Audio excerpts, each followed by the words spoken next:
கேஸுக்கெல்லாம் பயப்படுற ஆள் நான் கிடையாது. நான் கலைஞர் பேர எல்லாத்தையும் பார்த்துட்டேன். என்ன நடுவுல ஒரு விஷயம் பேசுனதுக்காக கோர்ட்ல வந்து மன்னிப்பு எல்லாம் கேட்கணும்னு சொன்னாங்க. நான் சொன்ன மன்னிப்பு எல்லாம் நான் கேட்க முடியாது. நான் பேசுனது தான். நான் எதுவும் தப்பா பேசல. எழுச்சி தமிழ் திருமா அவர்கள்லாம் வருஷ கணக்கா பேசிட்டு இருக்காரு. நான் பேசணும்னு வந்து மன்னிப்பு கேளுனாங்க. நான் சொன்ன கலைஞர் பேரை நான் சொன்னதான். நான் எதுவும் தப்பா சொல்ல. சமுதாயத்துல அனைவரும் சமம்.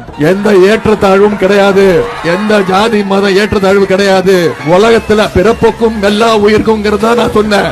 அதுக்குள்ள அதை பொய்யா பரப்பி நான் வந்து ஒரு இனப்படுகொலைக்கு கூட்டேன்னு சொல்லி என் தலைக்கு விலை வச்சாங்க. ஒரு சாமியார் 5 கோடினா, இன்னொரு சாமியார் 10 கோடினா. உதயநிதியோட தலையை சீவி கொடுங்க, 10 கோடி கொடுக்கறேன்னா நான் சொன்னேன், ஐயோ என் தலையை சீவிட்டு எதுக்கா 10 கோடி, 10 ரூபாய் சீப்பு கொடுத்தா நானே சீவி கொடுத்துறேன் அப்படின்னு நான் சொல்றேன். இப்போ இந்தியாவுல ஒன்றிய பிரதமர் திரு மோடி இருக்காருல்ல, அவர் சொல்றாரு வாழ்றது தமிழ்நாட்டில் வாழ்றது திமுக குடும்பம் மட்டும்தான், கலைஞர் குடும்பம் தான் மட்டும்தான் வாழ்ந்துட்டு இருக்குன்னு சொல்றாரு. ஆமா, கலைஞர் குடும்பம் மட்டும்தான் வாழ்ந்துட்டு இருக்கு. ஏன்னா இங்க ஒட்டுமொத்த தமிழ்நாடுமே கலைஞருடைய குடும்பம் தான்.